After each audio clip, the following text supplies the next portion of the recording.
Hi, this is Kyle, and I'm fixing to go over the bill payment part of our money order and bill pay kiosk. The one thing that I do want to let you know before I get into going through how the bill pay machine works is that the customer, when they come in, they're going to need to bring their bill with them. If for some reason they don't, this white slip over here, this is the missing bill stub deposit advance pay form. We will need them to fill out all of this information themselves. They'll need their account number. All of this stuff here will have to be filled out, and they'll have to present this to you, and then you will scan this like you would their bill at that point in the transaction. When I shot the video for this, I didn't take that into account, so I know this is appearing a bit out of sequence, but I'll have a sample bill that you can barely see over here up under my hand. If for some reason they don't bring their bill when they're coming to make their payment, they have to fill this out. You can't fill it out for them. They have to fill it out on their own, and that way the correctness of this form is their responsibility and not ours. With that said, I'm going to go ahead and start this video. Just like with selling a money order, you start off on the home screen. This time, instead of F4, you'll hit F3 for bill pay. And we'll move right along to this. It takes a second to come up. When it does, you'll get your three things over here for taking a payment, a void, and a report. What we're going to do is we're going to go to payment.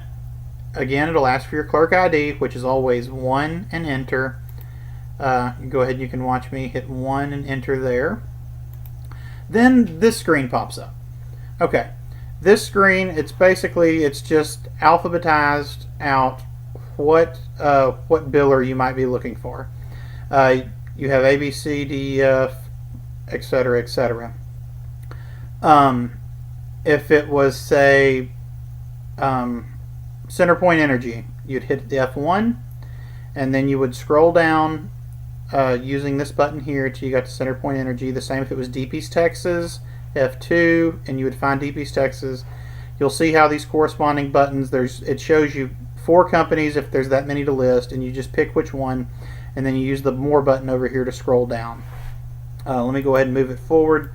I'm going to go ahead and hit More because I have to scroll down to the end to get to my test bill that I'm going to be using. You scroll down, you see the rest of the letters for each of the billers, or each of the companies that you might be paying a bill for, and you have Z Test at F4. I'm going to go ahead and I'm going to hit that. Alright, these are the 2 billers that come up. With the other letters in the alphabet, you'll have more than 4, and you have these buttons here will let you scroll up and down through that list. When you see the one that you're looking for, hit the button out here beside it. Okay, let's move forward. That's the one I'll be using at the top there. Alright, it comes to this point in the transaction. Scan biller stub. Okay, it's asking for you to scan their bill, and either you're going to use a bill like the sample bill that I have here, or you will have them fill out the white sheet that I have right here. One or the other has to be done with each transaction. Alright, once you get your bill in your hand, you're going to go down here and you're going to scan it. Alright, okay, if you'll notice here this row of numbers at the bottom of each bill, you're going to have that row of numbers.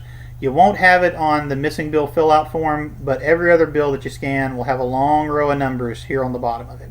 Make sure that row of numbers is over here beside this light.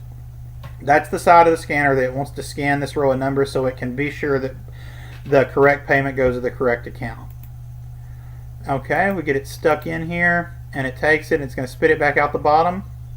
Alright, retrieve it out of there, and it's going to save the image, and then it saves the image, and it's going to go ahead and get ready to process the bill payment.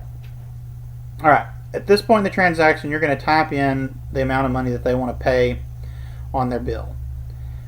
Keep in mind and let the customer know that there is a fee associated with their bill payment.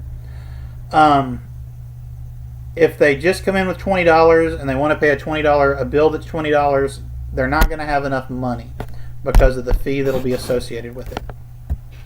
At both locations, you can ask your manager, and I'll make sure that they know how to print out a list of the bills that you can pay and the fees associated with them, so that way we have that on hand for you guys.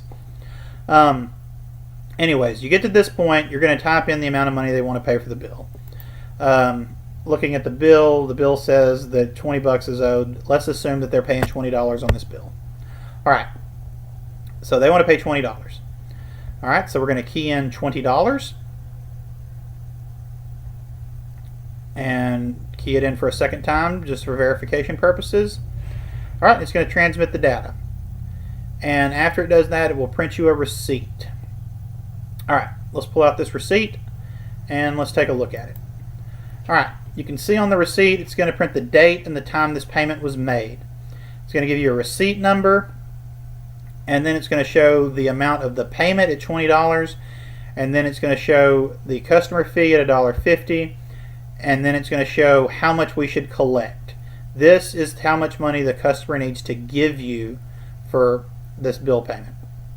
That's $21.50. So we pay the $20 bill, we collect $20 plus the $1.50 collection fee for a total of $21.50. That is basically it.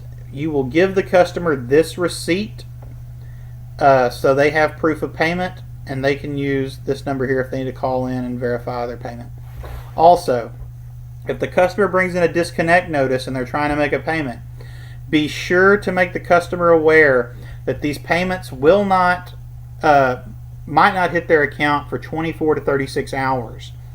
So if they've got a disconnect notice and somebody's coming to disconnect their electricity, they're going to need if they make their payment, they're definitely going to need to call in to whatever company their power is provided by, or whatever service they're trying to keep from having disconnected, and let them know that the payment has been made, and most likely provide them with this proof of payment number. Just let them know they need to call in and make the company aware that the payment has been made, because it's not going to show up on the company side for 24 to 36 hours. So if somebody is already en route to cut off their utilities, they need to go ahead and be proactive and make the phone call themselves, letting the company know that they have made their payment. I think that's about it as far as accepting the payments. I'll have another video for you showing you how to ring this in on the register, and also I have another video that will show you how to void one of these once it happens. Thanks for watching, and again, if you have any questions, be sure to ask your manager or stop and ask me if you see me in the store. Thanks, and have a great day.